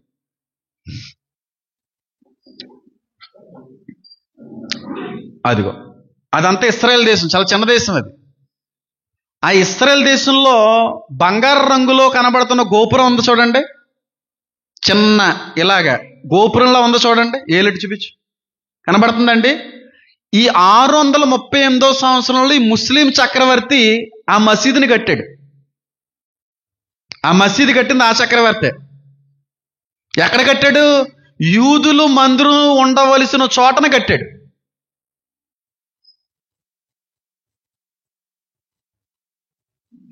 ఇప్పుడు గొడవ ఎక్కడొచ్చిందంటే, ఇది మా భాగం మా భాగం మా భాగం అని వాళ్ళు. యూదులు ఏమంటారు? మా భాగంలోకి మీరు వచ్చి మీరు కట్టుకుని మీరు అపకరించారు, మీరు మా రాజ్యాన్ని దోచుకున్నారా అని వీళ్ళు. అదే జరుగుతుంది ఇప్పుడు యుద్ధం. మా ప్లేస్లో మేము మందిరం కట్టుకుంటాం అంటున్నారు. ఇప్పుడు అదలా కుదురుతుంది? మా మాస్క్ ఉంది కదా, మా మసీదు ఉంది కదా, మా మసీదు జోలికి వస్తే మాత్రం మేము లేకుండా చేసేస్తామని అక్కడ గొడవ చేస్తున్నారు వాళ్ళు. ఇప్పుడు నెతన్యాహు అనేటువంటి ఇశ్రాయేల్ ప్రధాని చేసే పని ఏంటంటే, మీరెవర్రా మాకు చెప్పేది?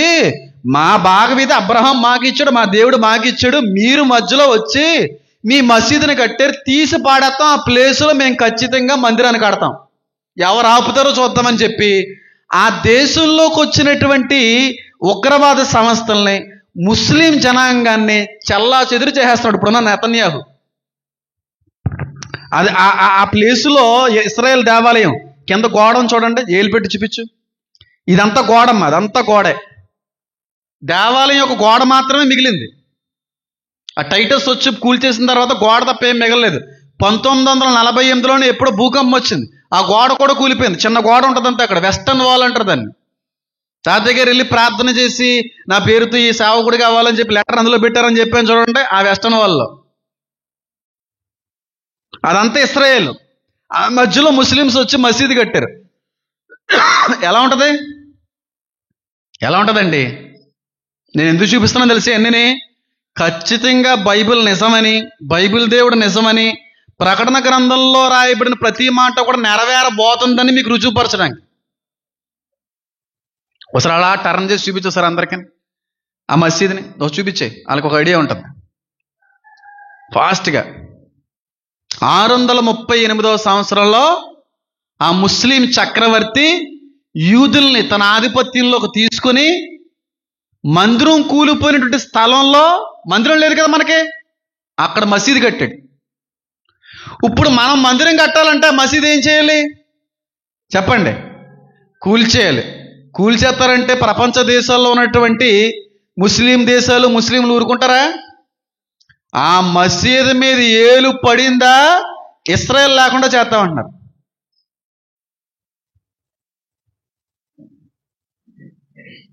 పంతొమ్మిది 1948లో ఈ ముస్లింల నుంచి అరబ్తో ఇశ్రాయేల్ దేశం యుద్ధం చేసి వాళ్ళ చేతిలో నుంచి వీళ్ళ రాజ్యాన్ని వీరు కాపాడుకుంది 1948లో. ఎంతమంది పుట్టారు 1948లో? ఉన్నారు ఎవరన్నా? 1945 బ్యాచ్ ఎవరన్నా ఉన్నారు? దేందలగిరి మీరు ఎప్పుడు? అప్పటికి ఇంకా పుట్టలేదు. 1948వ సంవత్సరంలో ఆ ముస్లిం ఆధిపత్యం నుంచి ముస్లిం చేతుల మీద యుద్ధం చేసి, ముస్లింస్తో యుద్ధం చేసి ఇశ్రాయేలు యుద్ధం నెగ్గి వాళ్ళ దేశాన్ని వాళ్ళు కాపాడుకుంది. 2004లో ఎప్పుడు భూకంపం వస్తే గోడ కూలిపోయింది. 2018వ సంవత్సరంలో, 2018 ఎన్ని సంవత్సరాలు అయింది? పెద్ద ఏం అవ్వలే కదా, 7 సంవత్సరాలు అయింది. 2018వ సంవత్సరంలో ఇప్పుడు అమెరికా ప్రెసిడెంట్గా ఉన్నటువంటి ట్రంప్ 2018లో అదే అమెరికా ప్రెసిడెంట్ అయిన గెలిచాడు. అప్పుడు ఆ ట్రంప్ ఏం చేశాడంటే ఇశ్రాయేల్కి వచ్చి యెరూషలేముని ఇశ్రాయేల్కి రాజధానిగా చేశాడు. రాజధాని చేశాడు 2018లో. ఇంకా పవర్ వచ్చేసింది యూదులకి. ఇదే ట్రంప్ ఇయే సంవత్సరాల్లో అదే యూదులకి మీరు మందిరం కట్టుకోండిరా, ఎవడొస్తాడో నేను చూస్తాను రా అంటాడు. అది జరిగేది. యేసుక్రీస్తు ప్రభువారు పుట్టి చనిపోయిన దగ్గర నుంచి ప్రతి సంవత్సరాన్ని గుర్తు చేశాను. 70వ సంవత్సరంలో ఏమైంది, 1948లో ఏమైంది, 2004లో ఏమైంది, 2018లో ఏమైంది, 2025లో ఏమవబోతుంది. అంటే అర్థం చేసుకోండి, ఎక్కడ మిస్ అవునా ఉన్నాం. పెర్ఫెక్ట్ చరిత్ర ఉంది మనకి, క్రైస్తవ్యానికి బైబిల్కి. యుద్ధాలు జరుగుతున్నాయి కదా ఇస్రాయేల్కి చుట్టుపక్కల దేశాలకి. ఇస్రాయేల్ పరిస్థితి ఎలా ఉంటుందంటే అండి, చుట్టూ శత్రులు, మధ్యలో వీళ్ళు ఉంటారు. చిన్న దేశం, మన రాష్ట్రం అంత కూడా ఉండదు దేశం, కానీ ప్రపంచానికి పోయింది. అంత జ్ఞానం, అంత ఆర్థిక స్థితి, అంత ఆయుధ బలం. అక్కడ అమ్మాయిలు సైతం గన్లు పట్టుకుని తిరుగుతారు, ఆర్మీకి సమర్పించేసుకుంటారు. వాళ్ళ దేశం కోసం ప్రాణం ఇచ్చేయడానికి రెడీ అయిపోతారు. అమ్మాయిలు గన్లు పట్టుకొని ఆర్మీలో జాయిన్ అవుతారు అక్కడ.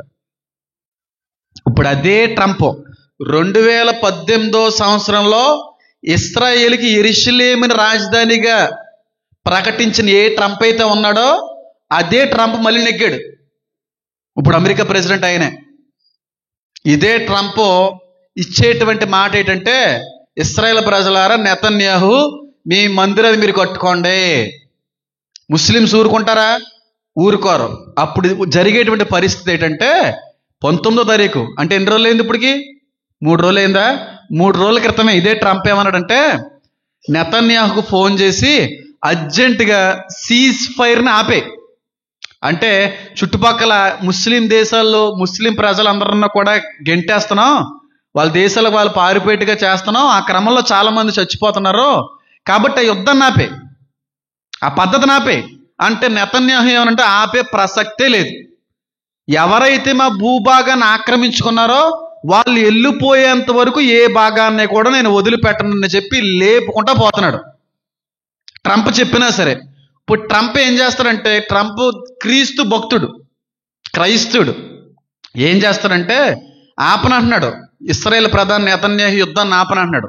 నా భూమిలో ఆక్రమించుకున్న వాళ్ళందరూ పారిపోవాలి, యూదులు తప్ప ముస్లిం అన్నవాడు ఇక్కడ ఉండకూడదు అనే ప్రయత్నం చేస్తున్నాడు. ట్రంప్ వీళ్ళకి 3వ యెరూషలేము దేవాలయం కట్టుకోవడానికి పర్మిషన్ ఇస్తాడు. ఏ విధంగా చెప్తాను చూడండి. ఇప్పుడు ఏమంటాడంటే, నువ్వు ఆపుతావా ఆపవా అంటే, ఇశ్రాయేల్ ప్రధాని ఆపనంటున్నాడు. అప్పుడు ఏదో ఒక సెటిల్మెంట్ జరగాలి. ఏం సెటిల్మెంట్ జరగాలి? ఇప్పుడు ఆ మసీదుని కూలగొట్టాలంటే ఏ ముస్లిం దేశం ఒప్పుకోదు, ఏ ముస్లిం దేశం ఒప్పుకోదు. అప్పుడు ట్రంప్ సెటిల్ చేసేది ఎలా ఉంటుందంటే, ఆ మసీదుని బ్రదలు కొట్టొద్దు, పాడు చేయొద్దు, ఆ మసీదు లాగే ఉంటుంది, వాళ్ళ దేవాలయాన్ని వాళ్ళు కట్టుకుంటారు, మీరు మాత్రం అడ్డుపడకండి అని చెప్పి ముస్లిం దేశాలతో రాజీ కుదురుస్తాడు ఈయన. అప్పుడు ముస్లిం దేశాలు ఒప్పుకుంటాయి కదా. ఇప్పుడు ఇది కావాల్సింది మందిరం కట్టుకోవడమే కదా. మందిరం కట్టుకోవాలంటే వీళ్ళు అడ్డుగా ఉన్నారు కదా. అప్పుడు ముస్లిం దేశాలకు అంగీకారం అవుతుంది, మీ మసీదు జోలికి వాళ్ళు రారో, మీ మందిరాన్ని మీరు కట్టుకోండి అన్నప్పుడు సరే ఇది బాగుంది. అయితే మరి ఇప్పుడు ఇశ్రాయేలు మా ముస్లింలను అందరినీ చంపేస్తున్నారు కదా, యుద్ధం చేస్తున్నారు కదా, ఆపేస్తారా లేదా? ఆపేస్తారు, నేను మాట ఇస్తున్నాను కదా అని సెటిల్ చేస్తాడు ట్రంప్. ట్రంప్ హయాములోనే ట్రంప్కి ఇదే ఆఖరి అవకాశం. అందుకే లాస్ట్ ట్రంపెట్ అని ఉంది బైబిల్లో. ఆఖరి బోరం రోగానే కన్నురెప్ప పాటులో సంఘం ఎత్తబడుతుంది. ట్రంప్ ఇంగ్లీష్ బైబిల్లో, ఇంగ్లీష్లో ట్రంప్ ఆయన పరిపాలనలో ఈ 4 సంవత్సరాల్లో ఇష్టం. నా క్యాలిక్యులేషన్ చెప్తున్నాను అంతే. ఇంకా ఎంతకంటే అవకాశం ఉంది, ఎంతకంటే సమయం ఉందని మీరు అనుకుంటున్నారా? లేదు అసలు సమయం. ఏ సమయంలో అయినా ఒప్పందం జరుగుతుంది, ఏ సమయంలో అయినా సరే. ఆ ఒప్పంద కార్యక్రమం ఏంటంటే, ముస్లింల జోలికి మీరు వెళ్ళకండి, వాళ్ళు మసీద్ జోలికి మీరు వెళ్ళకండి, మీ మందిరాన్ని కట్టుకుంటుంటే వాళ్ళు అడ్డుపడుతున్నారు కదా, వాళ్ళు అడ్డుపడరు, నేను మాట ఇస్తున్నాను, మీ పని మీరు చూసుకోండి, మీ పని మీరు చూసుకుంటాను అన్నప్పుడు దేవాలయం కట్టబడిపోతుంది. దేవాలయం కట్టబడిపోయిన తర్వాత దేని కూర్చోబెడతారో, ఎవరు వస్తారో ఏంటన్నది మీ అందరికీ తెలిసిందే, అది కూడా నేను వివరిస్తాను. కాబట్టి మీకు అర్థం అవ్వాల్సిన విషయం ఏంటంటే, ఆయన రాకడ ఇంకా ఆలస్యము కాని కాదు. 100%, 200% రాబోతుండే. 200%. 6000వ సంవత్సరపు ఆఖరి రోజుల్లో ఉన్నాం. 7000వ సంవత్సరంలోకి వెళ్ళకముందు సంవత్సరాల సైతం చూపించాను, ఆ పరిస్థితిని కూడా మీకు చూపించాను. మసీదులాగా ఉంటుంది. దాని పక్కన కొత్త దేవాలయం కట్టబడుతుంది. ఆ ఖాళీ ప్రదేశంలో చిన్న దేవాలయం కట్టబడుతుంది. కట్టబడిన తర్వాత ఏం జరుగుతుంది మీకు తెలియదు ఏం కాదు. ఎవరైతే ఆ మెస్ అని అనుకుంటారో ఆ వ్యక్తి వచ్చి అందులో ఒక ప్రతిమని పెడతాడు. అప్పటి వరకు వాళ్ళ కళ్ళు తెరుసుకో. ఇవన్నీ ముందు రోజుల్లో చెప్తాను. పరిచయమే. మొదట వచనానికి వెళ్తే ఇంకా వేరేగా ఉంటుంది. ఇప్పుడు చెప్పండి, ఇంకా టైం పడుతుంటారా? యేసుక్రీస్తు ప్రభువారి యొక్క మరణం 70వ సంవత్సరం గురించి మీకు ఆధారం చూపించాను. 332వ సంవత్సరం కాన్స్టంటైన్ క్రిస్మస్ రావడానికి కారణం ఆయన ఆధారం చూపించాను. తర్వాత ఏం జరిగింది, ఎవరి పరిపాలనలోకి వెళ్ళింది, 638వ సంవత్సరంలో ఎవరు వచ్చారు, దానికి ఆధారంతో పాటుగా ఆయన కట్టిన మసీదును కూడా చూపించాను. 1948లో జరిగింది ఏంటో చెప్పాను. 2004లో జరిగింది ఏంటో చెప్పాను. 2018లో జరిగింది ఏంటో మీ అందరికీ తెలిసి నేను చెప్పాను.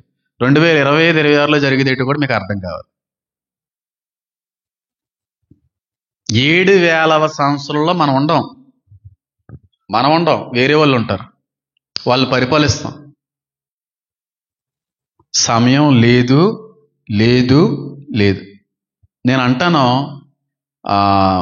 దేవుని యొక్క గ్రంథాన్ని, దేవుని యొక్క సువార్తను ప్రకటించే ఒకరైనా సరే పాస్టర్లను ఉద్దేశించి ఈ రోజుల్లో సంఘాన్ని సిద్ధపరచాలి. బలపరచడం కాదు, సిద్ధపరచాలి.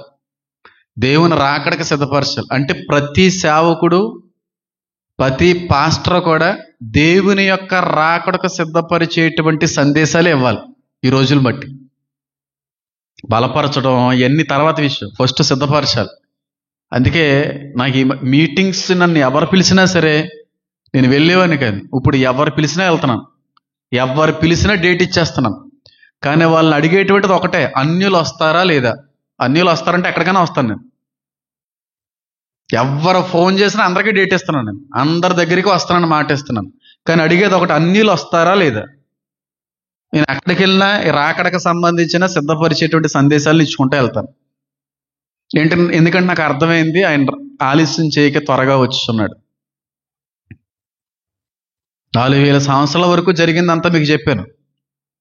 4000 నుంచి 2000 సంవత్సరాల మధ్యన జరిగిందంతా చెప్పాను. ఇప్పుడు ఆఖరి రోజుల్లో ఉన్న మీ ఇష్టం. 4000 సంవత్సరాల వరకు ఎవరు బానిసలుగా ఉన్నారు? యూదులు.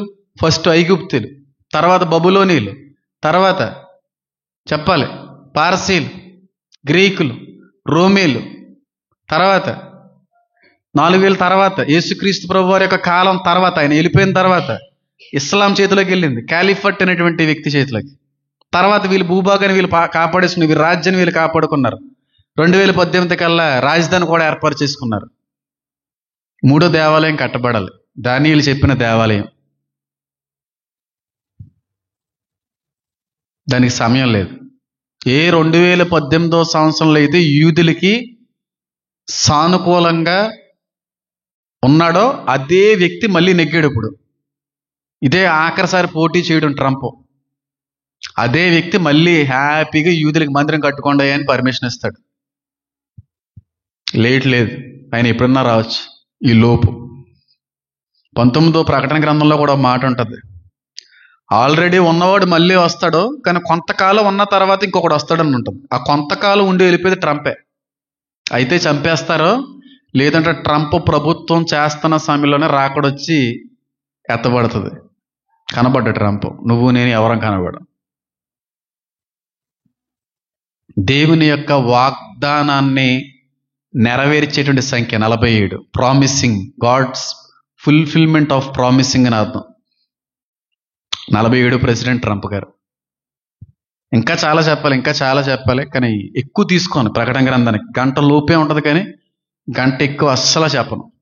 టైం ఎంత పడినా పర్లేదు, మీ ఇష్టం.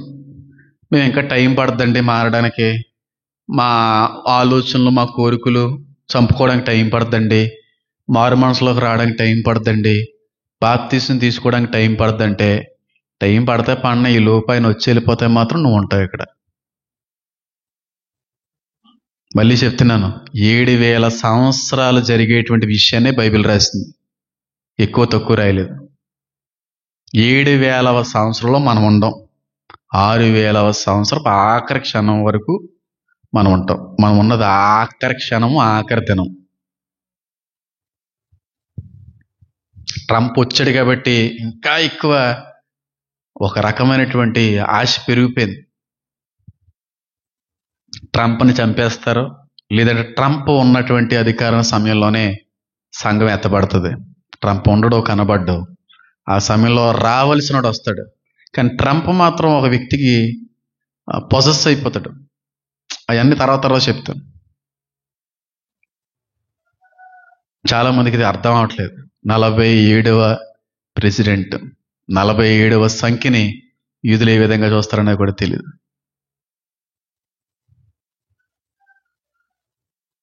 ఇంకా టైం పడుతుందండి అన్న వాళ్ళు ఎవరిని ఉంటే చేతులు ఎత్తండి. టైం లేదు. నేను అనుకుంటా ఉంటాను, నాకు అనిపిస్తూ ఉంటుంది, జరిగితే దేవునికి మహిమ, జరగకపోతే ఏం చేయలేం. ఈ ప్రకటన గ్రంథాన్ని ధ్యానించే సమయంలోనే మనం అందరం ఎత్తబడతాం అనిపిస్తూ ఉంటుంది. ఈ ధ్యానాల్లోనే మనం ఎత్తబడతాం. ఈ ప్రకటన గ్రంథ ధ్యానాలు ముగించే సమయానికి సంఘం ఉండదని నా అభిప్రాయం.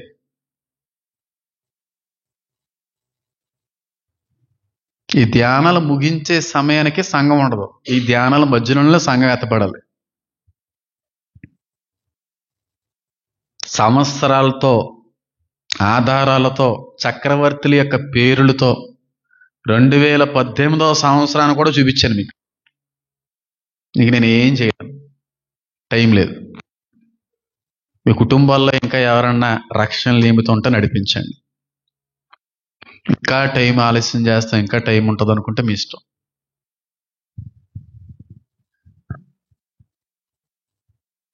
తర్వాత మెసేజ్లో 4,000 సంవత్సరాల తర్వాత ఆది సంఘము, క్రైస్తవ్యం యొక్క ఆవిర్భావము, యేసుక్రీస్తు ప్రభువారు వచ్చి చనిపోయిన తర్వాత జరిగినటువంటి సన్నివేశాలు, ఇవన్నీ కూడా నేను వివరించి తర్వాత భాగం 3వ రోజు నుంచి 1వ వచనం నుంచి మీ అందరికి కూడా బోధించే ప్రయత్నం అయితే చేస్తాను. ఇప్పుడు బైబిల్ చరిత్ర చెప్పాను. బైబిల్ అంటే ఏంటి, దేవుడు అంటే ఏంటి, సృష్టి నిర్మించడం అనే ఉద్దేశం ఏంటి, సృష్టి ఆరంభం అంతం ఏ విధంగా ఉంటుంది, దానికి తగినటువంటి ఆధారాలు చెప్పుకొని రావడం జరిగింది. అయితే క్రైస్తవ్యం రావడంలో ఉన్నటువంటి మూల కారణాలు, ఆది సంఘం, మొదటి సంఘం, ఆ పరిస్థితులు ఏంటనేది తర్వాత రోజు చెప్తాను. తర్వాత నుంచి ప్రకటన గ్రంథం ప్రతి వచనానికి క్షుణ్ణంగా పరిశీలిద్దాం. ఏ పదాన్ని వదలడానికి వీల్లేదు. చాలా మర్మాలు బయటపడతాయి. చెప్పకూడదు అనేటువంటి విషయాలు కూడా బయటకు వస్తాయి. జన్మలో అనేటువంటివి ఉన్నాయా, అవి బయటకు వస్తాయి. నరకంలో క్షమాపణ అనేది ఉన్నదా, అది బయటకు వస్తుంది. ఆదాము దగ్గరే పాపం అనేటువంటిది జరిగిందా, ఆదాము కంటే కూడా ముందుగా పాపం జరిగిందా, అది కూడా చెప్తాను. ఆదాము దగ్గరికి అది పాపం జరిగింది, ఆదాము కంటే ముందు పాపం జరిగింది. అదొక రహస్యం. కానీ మనం అనుకుంటాం ఆదాము నుంచి పండు తిన్న దగ్గర పాపం వచ్చింది, అంతకు ముందు నుంచే. అది చెప్తాను. ఇంకా చాలా విషయాలు చెప్పకూడదు, నాలో మాత్రమే ఉంచేసుకోవాలనుకున్న అనేక రహస్యాలు, దేవుని మూలంగా తెలుసుకున్న ఎన్నో దర్శనాలు, సీక్రెట్ బుక్గా రాసుకున్న పుస్తకాల్లో నమోదు చేసుకున్న ఎన్నో ఎన్నో ఎన్నో సత్యాలు అన్నీ పంచుకుంటాను. ఏది వదిలిపెట్టను. నమ్మే వాళ్ళు ఉంటారు, నమ్మని వాళ్ళు ఉంటారు, అది నాకు అనవసరం. కానీ మీరు అందరూ ఆశ్చర్యపడక మాత్రం తప్పదు. అలాంటి రహస్యాలు బయటపడతాయి. అలాంటి రహస్యాలు. ఏర్పాట్లో ఉన్నవారు ఎవరు? దేవుడు కొంతమందిని ఎందుకు రక్షించుకుంటాడు, కొంతమందికే రక్షణ ఎందుకు ఇస్తాడు, అందుకే ఎందుకు రక్షణ ఇవ్వడు? ఇలాంటి ఎన్నో జాతకాల కోసం అన్నీ వస్తాయి బయటికి. చాలా మంది దేవుళ్ళు దేవతలుగా కొలవబడుతున్నారు బయట, మన దేవుడు కాకుండా. వాళ్ళు ఉన్నారా, ఉండేవారా, అవి కూడా వస్తాయి బయటికి. ఉండేవారంటారా వాళ్ళు, లేరంటారా వాళ్ళు? చెప్పండి. అందరూ ఉన్నారు. అందరూ ఉన్నారు. ఆదాము కంటే ముందు సృష్టి ఉందా లేదా? భూమి యొక్క వయసు కోట్లాది కోట్లాది కోట్లాది సంవత్సరాలు దాని వయసు. దానికి ఆధారం చూపుతాను. ఇలాంటి ఎన్నో విషయాలు మనిషి కోతి నుంచి వచ్చాడా, మనిషి నుంచి వచ్చాడా, ఇలాంటి విషయాలు ఇంక నిజంగా ఎవరో కూడా వినలేనటువంటి ఎన్నో రహస్యాలన్నీ కూడా బయటపడతాయి. ఎంతో పరీక్షించి దీనికి ఆధారాలు ఇవ్వండి బైబిల్లో నుంచి అంటే కొన్నాటికి నేను ఇవ్వలేను. దేవుడిచ్చినటువంటి ఆ జ్ఞానాన్ని బట్టి తప్ప అనగలను తప్ప ఆధారాలు ఇవ్వలేను. ఇలాంటి ఎన్నో ఎన్నో ఎన్నో ఎన్నో బయటపడబోతా ఉన్నాయి. పరలోకంకి వెళ్ళిన తర్వాత మన కుటుంబీకులను చూస్తామా, మన పూర్వీకులను చూస్తామా? ఎవరుంటారు పరలోకంలో? మనం పెంచినటువంటి మూగజీవులు ఉంటాయా? ఇలాంటి ఎన్నో ఇంక ఎప్పుడు మీరు అలాంటి విని అలాంటి వస్తా బయటికి. కాబట్టి మిస్ అవ్వకండి. మిస్ అవుతే నేను ఏం చేయలేను. ఈరోజు చెప్పింది బైబిల్ 7000 సంవత్సరాల యొక్క చరిత్ర. ఆ 7000 సంవత్సరాలు ఏం జరిగింది అనేటువంటిది చెప్పాను, పరిచయం చేశాను. 7000 ఇంకెక్కువ ఉండదు, తక్కువ ఉండదు. 7000 సంవత్సరాలే. అదే రాశాడు దేవుడు, ఇంకేమీ రాయలేదు. 6000 సంవత్సరాల వరకు కూడా ప్రకటన గ్రంథం వరకు రాశాడు. ప్రకటన గ్రంథంలో 7000వ సంవత్సరం యొక్క ప్రస్తావన రాశాడు. 4000 సంవత్సరాల వరకు ఏం జరిగింది, 4 నుంచి 6 వరకు ఏం జరిగింది, 6 నుంచి 7 ఏం జరుగుతుంది, 7 తర్వాత ఏం జరుగుతుంది, ఇవన్నీ వస్తాయి బయటికి. ఎప్పుడు పరిశీలించుకుంటాం అలాంటి విషయాలు పరిశీలించబోతున్నాం. కాబట్టి మీరు చాలా ఆత్మీయంగా ఉండాలి, చాలా పరిశుద్ధంగా ఉండాలి, మంచి ప్రార్థనలో కొనసాగాలి, వాక్యాన్ని బాగా ధ్యానించాలి. 4వ జామున ప్రార్థనలో ఖచ్చితంగా మీరు పాలు పంచుకోవాలి. మొదటి జామున ప్రకటన గ్రంథాన్ని చదవాలి. ఈ విధంగా వెళ్తే నేను చెప్పేటువంటి ఇంకా బాగా అర్థమయ్యేటువంటి అవకాశం మీ అందరికీ ఉంటుంది. మీ అందరికీ అర్థమైందా లేదా? సంతోషమైన అందరికీ అర్థమైంది. బైబిల్ అంటే ఏంటో అర్థమైపోయింది. ఎవరో స్వకీయ జనాంగం, ఆ స్వకీయ జనాంగం ఎవరికి బానిసలైపోయింది, ఎన్ని రాజ్యాలు వాళ్ళని పాలించి ఇప్పుడు వాళ్ళు స్వతంత్రులు అయ్యారు, వాళ్ళకి ఇండిపెండెన్స్ వచ్చింది. అరబ్ దేశం మీద పూర్తిగా యుద్ధాన్ని గెలిచేసిన తర్వాత 48లో ఇప్పుడు వాళ్ళు ఇండిపెండెంట్గా వాళ్ళ రాజ్యాన్ని, వాళ్ళ దేశం వాళ్ళ చేతిలోకి వచ్చేసింది. దేవుడు చేయాలనుకున్నా చేస్తాడు. ఆఖరి సంవత్సరాలు, ఆఖరి రోజుల్లో ఉన్నాం. కళ్ళు మూసుకోండి, ప్రార్థన చేసుకుందాం. నా దేవ, నా తండ్రి, నా ప్రభువా, నీకు వందనాలు, స్తుతులు.